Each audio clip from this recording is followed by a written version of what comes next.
A single photograph, a cryptic warning, and a dog who knew they had to go. When veteran Liam Hayes found his grandfather's 1983 photo hidden in a rusted trunk, he never imagined it would lead him, and his loyal K-9 partner, Scout, into a decades-old mystery buried behind a roaring waterfall and straight into danger. Liam Hayes lived alone in the pine-shrouded cabin his grandfather built with his own hands. Every morning began the same. Black coffee steaming on the porch, boots laced tight, and Scout waiting by the door, ears perked, tail thumping softly against the floorboards. Since returning from his last deployment, life had narrowed to quiet routines and silent spaces. The world outside felt distant, but inside, grief lingered like smoke in an empty room. His grandfather had vanished without a trace in 1983. No body, no note, just rumors that faded with time. Everyone moved on, but Liam never did. He'd stare at old photos, sometimes, wondering what secrets the old man took to his grave, or if he even had one. The cabin held echoes of laughter, lessons about tracking, fishing, and honor, but also unanswered questions that grew louder with each passing year. Scout, ever watchful, seemed to sense the weight Liam carried. He never left his side, not even during the long, sleepless nights when memories pressed hardest. It was during a rare spring cleaning that Liam stumbled upon a small wooden box tucked beneath warped floorboards in the shed. Dust coated its surface, but the initials burned into the lid. J.H. were unmistakable.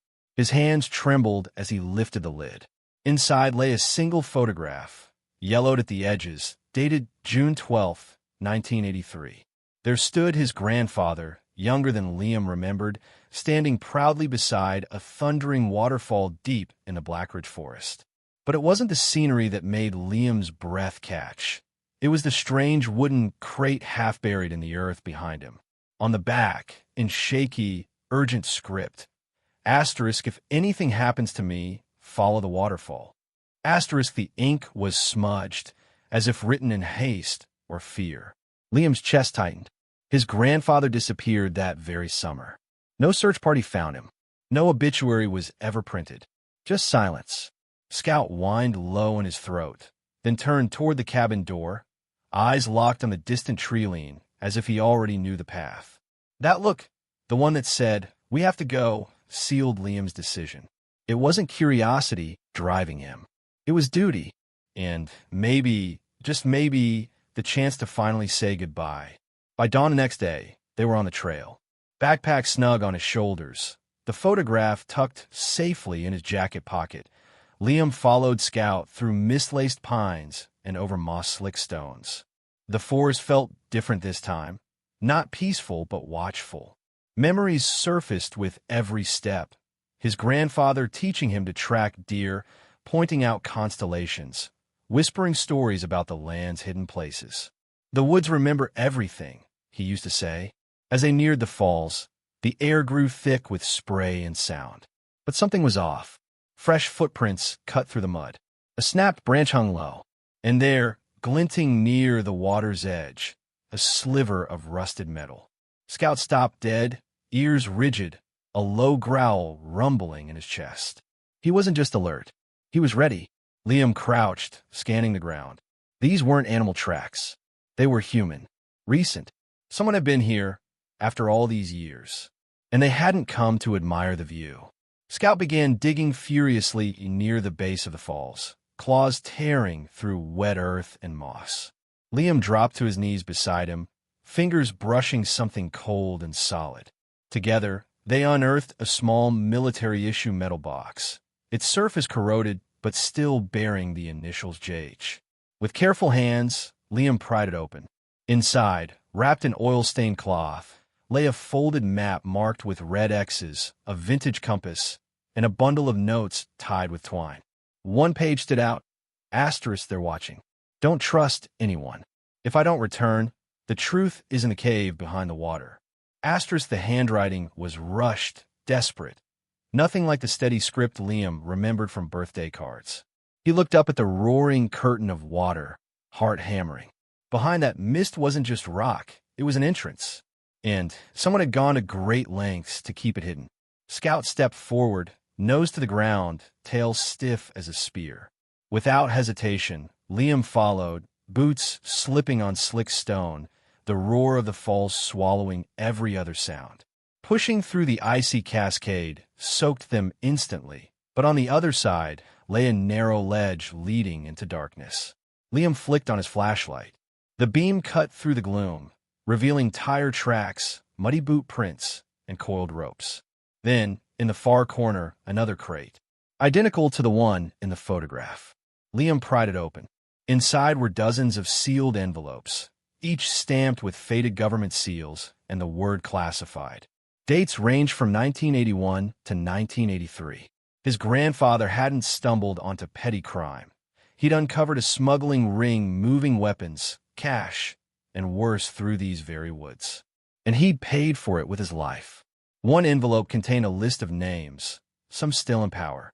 Another held bank records, linking shell companies to offshore accounts. Scout backed away slowly, hackles raised, as if the cave itself held ghosts. Liam gathered every envelope, tucking them into his pack like sacred relics. The weight wasn't just paper, it was 40 years of silence, finally breaking. He thought of his grandfather's last moments, alone, hunted, trying to protect the truth. Now it was Liam's turn. The moment they emerged, Scout barked sharply, sharp, urgent. Liam spun around. High on the ridge, a shadow slipped between the trees. They weren't alone. Heart pounding, Liam gripped Scout's harness. Easy, boy. Let's go. They moved fast, boots slipping on wet stone, eyes scanning every shadow. Twice, Liam heard twigs snap behind them. Once a distant cough echoed through the pines. Whoever was up there knew they'd found something. Scout stayed close, guarding their rear, muscles coiled, every sense tuned to threat. They didn't stop until the first lights of town appeared through the trees. By the time they reached the sheriff's office, dusk had fallen. The deputies fell silent as they opened the envelopes. Names, dates, bank transfers, cover-ups that reached into state offices and beyond. The sheriff, a man who'd known Liam since he was a boy, looked at him with new respect. Your grandfather was a hero, he said quietly. And because of you too, this won't stay buried. That night, back at the cabin, Liam sat on the porch under a sky full of stars. Scout lay at his feet, head resting on his boot, breathing slow and steady. The wind carried the distant roar of the waterfall, but it no longer sounded like a warning. It sounded like closure. For the first time in years, the silence didn't ache. It healed. News had already begun to spread. Reporters called. Officials asked questions. But Liam only cared about one thing: justice for the man who taught him how to stand tall, even when the world tried to knock you down. Scout lifted his head, gazing up with calm, knowing eyes. In that look, Liam saw everything: loyalty, courage, and the unspoken bond between a man and his dog who walked into darkness together and brought back the light. Some secrets aren't meant to stay buried, especially when a good dog leads the way. If this story moved you, please hit like, share, and subscribe. It helps more people find these true tales of courage and loyalty. I'd love to know, where are you watching from? Drop your country in the comments. Our Rescue Tales family spans the globe, and every voice matters. And if you've ever followed a gut feeling or a dog's instinct, tell us your story below. You never know what truth might be waiting to be found. Maybe it's in an old photograph. Maybe it's behind a waterfall. Or maybe it's right beside you, in the quiet loyalty of a friend who never lets go. Thank you for watching. Stay kind, stay curious, and never underestimate the power of a second chance. For people, for dogs, and for the truth.